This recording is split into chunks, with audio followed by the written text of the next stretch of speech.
And the whole time they were hitting you, and I know earlier they were heckling and saying, "Oh, he hears us." They were making fun of you because your gown didn't cover your entire body and making fun of that.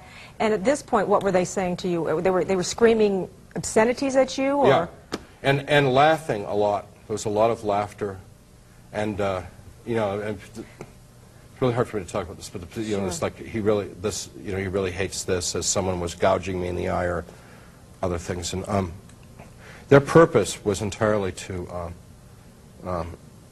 humiliate me, not to destroy me, but to humiliate me, and biting and scratching and you know, violating me in all kinds of ways. And you wrote in the book that when they actually came in physical contact with you, even though you had seen what appeared to be clothing on them, you didn't feel any clothing at that point. Right. And that they were like humans, but they had what? Describe what they were. Well, their nails seemed very harsh and sharp. And a lot of them were biting me, and I've not been bit a lot in my life, but they seemed to have exceptionally sharp, jagged teeth as they were biting and gnawing on me. They're just ripping your flesh from your body, ripping it apart? Well, if they'd really wanted to do that, they could have had done with me in a few minutes. Right. No, they wanted to torment me. And so what they were doing was really simple. They were trying to inflict pain.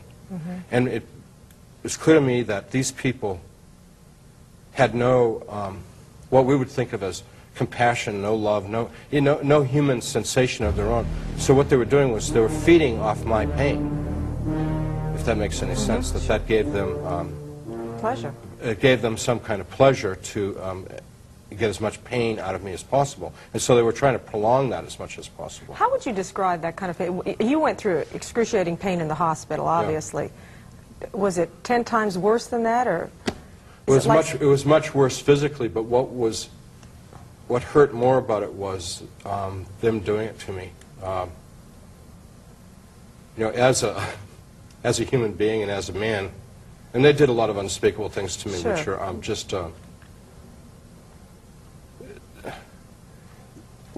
how could someone do this to you? That's what hurt more. Their utter lack of any interest in me other than to hurt me is what really hurt, more than the physical pain. And this just went on and on and on and on and on. I don't ever think about it, because if I even get close to it, I get really upset. So, and there are certain things in the world that I don't like because they remind me of it. And you wrote that it actually traumatizes you when you think about. Yeah, and, like I can't go to a bar and stuff because the noise in there and stuff. It's too. It's not the same, but it's just a little bit of comparison between the kind of frivolity of a bunch of drunks in a bar, you know, to what I experienced there. I don't like really loud music because of it. But anyhow, so I was lying in that place, all torn up, broken up, beat up, but more importantly, emotionally destroyed. And people were kicking me, and I couldn't respond anymore. I couldn't even moan or groan or anything. I was lying in a fetal position, just sort of trying to protect myself, all ripped up, and people were kicking me, and they were expressing their disappointment that I didn't have any more response to what they were doing. And I heard, strangely, my voice, although I distinctly did not say it, pray to God. And I thought to myself, being an atheist, like, what a dumb idea. I don't believe in God. And the second time, pray to God. And I thought, I haven't prayed, you know, in my adult life. I had stopped praying when I was like 15 or something. And I'm 38 now, so I had no remembrance of prayer. And I thought, I wouldn't even know how to pray if I wanted to pray. And then a third time, it said, pray to God. And I was thinking, what did I say when I was a kid? I was not intending to pray. I was just sort of curious if there was a prayer somewhere in my memory. And I was trying to remember things, and it all got mixed up with the Pledge of Allegiance and the National Anthem. It just became this big confused mess with the 23rd Psalm and the Our Father and things like that. And it was all these little phrases mixed up here and there in my mind. And really wanted to grasp at some of this stuff. I wanted to recall this. And I accidentally muttered a couple phrases, and the people around me could not bear to have the mention of God. And they told me so in the most filthy, horrible language that they wanted me to stop, to not talk about God, and now they were going to really hurt me if I didn't stop. But because it was so repulsive to them and literally pushing them into the darkness, it encouraged me to try and... So I was just trying to think of phrases from these memories, and they're screaming and yelling at me to stop, and I'm trying to remember these things, and eventually I'm all alone in that place. And it's hard for people to understand, but I was left alone in that darkness, in my gore and in my pain, forever and ever and ever. And it's impossible to talk about. But that was the real hell. Because you knew. And you wrote in your book that you were in the sewer of the universe. Yeah, and I knew that I was going to be there forever. You know, and it was so bad being alone in that place that it was even like, well, maybe some of them will come back. You know, not all of them, but maybe, you know, I mean, you know, anything but just to be here. And as I looked over my life, I thought about what a failure I had been in terms of I had not been a good husband, I had not been a good father, I had not been a good teacher. Because the reason why I wasn't because I was always obsessed with what's in it for me. I was not the great artist that I'd hoped to be. I was just a mediocre artist, you know, at a mediocre university. Everything looked so bleak, and I was thinking, why was I ever born to end up in this place of horror and torment, and now just abject hopelessness and loneliness? I knew that I belonged there.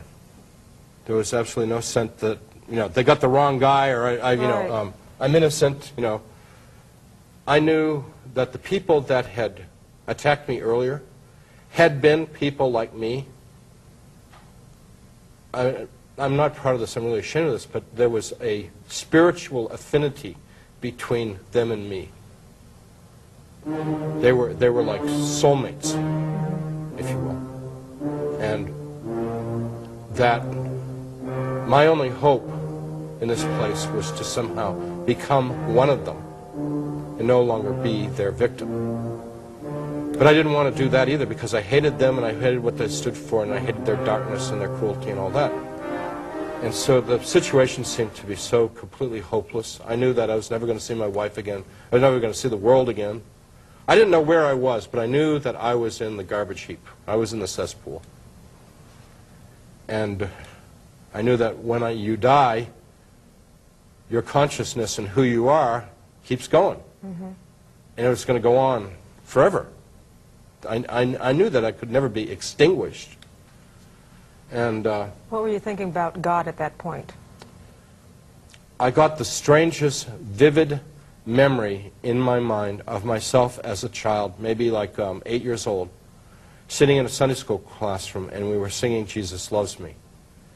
And not only did I get the memory of myself as a child doing this, but I could also feel what I had felt as a sweet, innocent child. Just as simple as possible, that there was a goodness in the universe, unknowable goodness, much greater and bigger than anything that we could understand out there. And its name was Jesus, and that this goodness really cared about me, really loved me. I mean, not generically, but specifically cared about me. This really great, wonderful, I hate to call him a man, but this personage, Jesus, who was unlike any human being in his greatness and his power and his goodness. So this inspiration was being given to you at this point then? Uh-huh. Okay. And it was a very powerful memory. Well, you can imagine, as deep in despair as I was, this was like, and this would be like giving the Hope Diamond to a pauper on the street. I mean, this is like, you know, I'm going to go for this because this is like the first ray of hope I've seen in this whole scenario.